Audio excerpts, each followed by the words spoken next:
직장에서 소통하는 거 어떠세요? 매일 똑같은 이메일 쓰고 공지 올리고 혹시 좀 지치지 않으셨어요? 자, 오늘 제가 AI를 여러분의 진짜 똑똑한 전문 비서로 만들어서 이 모든 걸 확 바꿔버릴 방법을 알려드릴게요. 한번 상상해 보세요. 아침에 딱 출근했는데, 와, 고객 문의 이메일이 50통이 넘게 쌓여 있고, 팀장님은 긴급 공지 빨리 올리라고 하고, 해외 파트너는 번역 언제 되냐고 계속 재촉하고, 정말 정신 하나도 없죠. 아마 많은 분들이, 이거 완전 내 얘긴데? 하실 거예요. 바로 이럴 때 우리에게 필요한 게 새로운 종류의 비서, 바로 AI입니다. 근데 여기서 중요한 게 있어요. AI가 우리를 대체하는 게 절대 아니에요. 오히려 우리의 생각을 가장 효과적인 말과 글로 바꿔주는 정말 강력한 소통 어시스턴트가 되어준다는 거죠. 자, 그래서 오늘 우리가 뭘 배울 거냐면요. 먼저 AI가 어떻게 우리의 소통 비서가 되는지 알아볼 거고요. 그리고 구체적인 스킬 3가지. 고객 응대, 팀 공지, 그리고 단순 번역을 넘어서는 진짜 번역까지.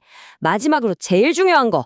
이 모든 과정에서 우리 사람은 도대체 뭘 해야 하는지까지 확실하게 짚어보겠습니다. AI를 쓴다는 건요, 사실 우리의 역할이 바뀐다는 뜻이에요.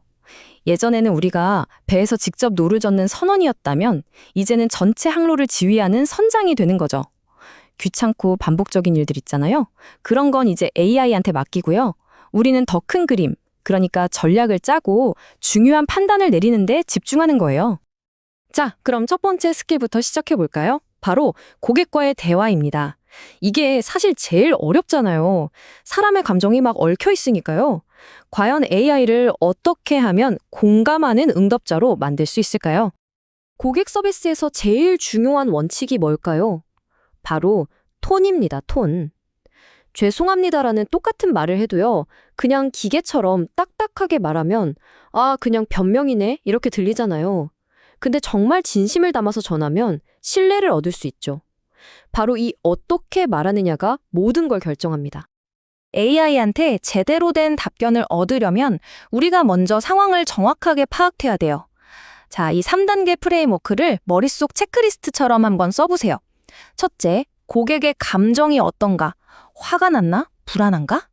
둘째, 문제의 긴급성은? 당장 해결해야 하나? 마지막으로 고객이 원하는 결과는 뭔가? 환불, 정보? 이 3가지만 딱 파악하면 됩니다. 간단하죠? AI한테 지시하는 게요.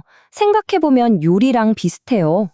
셰프한테 아무거나 맛있는 거 만들어주세요 하면 뭘 만들어야 할지 막막하겠죠?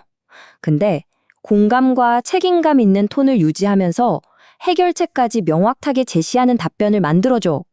이렇게 구체적인 레시피를 주면 AI가 내놓는 결과물의 수준이 완전히 달라집니다. 자, 그럼 실제 상황을 한번 볼까요? 이런 이메일을 받았다고 생각해 보세요. 어떠세요? 딱 봐도 고객은 엄청 화가 나 있고 상황은 긴급하고 원하는 건 명확하게 환불이네요. 머리 아프죠? 자, 아까 그 구체적인 프롬프트를 넣었더니 AI가 이런 초안을 줬습니다. 한번 보세요. 와, 정말 놀랍지 않나요? 그냥 죄송합니다에서 끝나는 게 아니라 고객의 감정에 공감해주고 문제 해결 방법도 제시하고 심지어 추가 제안까지 하잖아요. 이게 바로 좋은 프롬프트의 힘입니다. 진짜 대단하죠? 자, 그런데 여기서 진짜 중요한 거, AI가 써준 이 초안 그냥 복사해서 바로 보내면 절대 안 됩니다. 위험해요. 보내기 전에 반드시 이 체크리스트로 최종 점검을 해야 합니다. 특히 우리가 제시한 해결책이 진짜로 실행 가능한가? 이런 건 오직 사람만 판단할 수 있거든요. 편하다고 그냥 막 쓰다가 실수하면 큰일 나겠죠? 오케이, 고객과의 소통은 이렇게 신뢰를 쌓아가면 되고요. 자, 이제 내부 소통으로 한번 넘어가 볼까요? 바로 팀 공지입니다. 팀 공지의 목표는 딱 하나예요. 모든 애매한 것들을 싹 없애고 우리 팀원 모두가 똑같은 내용을 정확하게 이해하게 만드는 거, 그거죠. 명확한 공지를 쓰는 비결이요? 사실 아주 고전적인데 이게 정답입니다. 바로 OW1H. 다들 아시죠? 무엇을, 왜, 언제, 어디서, 누가, 어떻게. 이 6가지 질문에 대한 답이 공지 안에 빠짐없이 다 들어있어야 돼요. 그래야만 이게 무슨 말이지? 하고 되묻는 사람 없이 모두가 착착 움직일 수 있는 거죠.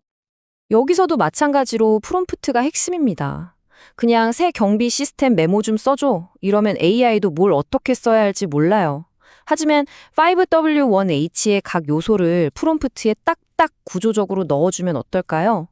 AI가 이걸 마치 체크리스트처럼 인식해서 하나도 빠뜨리지 않고 완벽한 공지 초안을 만들어주는 거죠. 자, 팀 공지 보내기 전에 마지막으로 이것만 확인하세요. 바로 품질 체크리스트. 여러 가지가 있지만 특히 중요한 건 궁금한 거 있으면 누구한테 물어봐야 하는지 담당자가 명확하게 적혀 있는가 하는 거예요. 공지가 명확하면 물론 질문이 줄어들겠지만 그래도 만약을 대비해서 소통 창구를 열어두는 것. 이게 진짜 프로가 이러는 방식 아니겠어요? 자, 이제 고객과의 관계도 다지고 팀과의 협업도 잘 됐어요. 그럼 이제 마지막 관문이 남았습니다. 바로 언어와 문화의 장벽을 넘는 거죠. AI를 단순한 번역기가 아니라 정말 센스 있는 글로벌 번역가로 만들려면 어떻게 해야 할까요?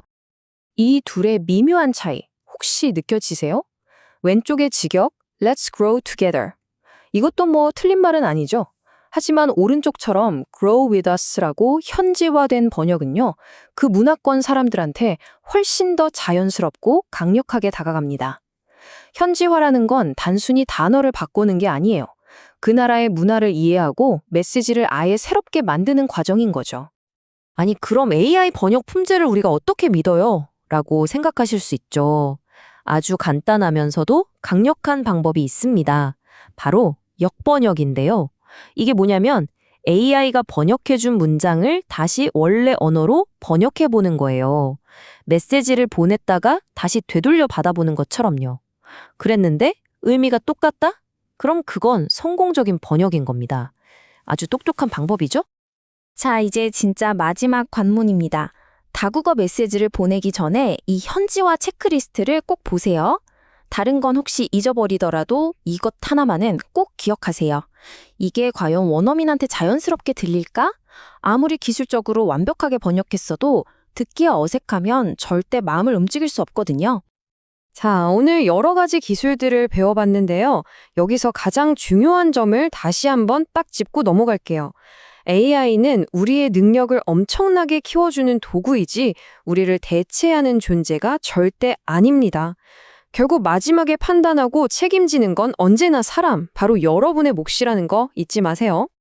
이건 젠데스크 분석에서도 나온 아주 중요한 가이드라인인데요. 특히 고객을 직접 만나는 일에서 AI는 아직까지는 보조 도구일 뿐이라는 거예요. AI가 만들어낸 모든 결과물은요, 무조건 반드시 사람의 눈으로 다시 확인하고 수정하는 과정이 필수입니다. 이건 그냥 원칙이에요. 자, 이 표를 한번 보세요. 이게 바로 오늘 배운 내용의 핵심 요약이자 여러분을 위한 성공 치트키라고 할 수 있습니다. 딱 3가지만 기억하세요. 애매하게 지시하고 사람이 확인 안 하고 그냥 단순 번역만 돌리는 거. 이 3가지 흔한 실수만 피해도요. 여러분은 AI 커뮤니케이션에서 상위 10% 안에 들 수 있습니다. 진짜예요. 오늘 배운 모든 걸 딱 3가지 황금률로 정리해 드릴게요. 이것만은 꼭 지켜주세요. 첫째, 지시는 무조건 구체적으로. 둘째, 결과는 무조건 검토하기. 그리고 가장 중요한 셋째, 개인정보나 회사 기밀 같은 민감한 데이터는 절대로 입력하지 않기. 이 3가지만 기억하시면 됩니다. 마지막으로 여러분께 이런 질문을 한번 던져보고 싶어요. 생각해보면 이런 반복적인 업무를 AI가 대신해준 덕분에 우리가 더 중요한 일에 시간을 쓸 수 있게 되잖아요. 예를 들면 상대방의 감정을 더 깊이 이해하거나 더 인간적인 관계를 맺는 것처럼요. 그렇다면 어쩌면 AI는 우리를 더 인간답게 만들어주는 가장 강력한 도구가 될 수도 있지 않을까요? 한 번쯤 생각해볼 문제인 것 같습니다.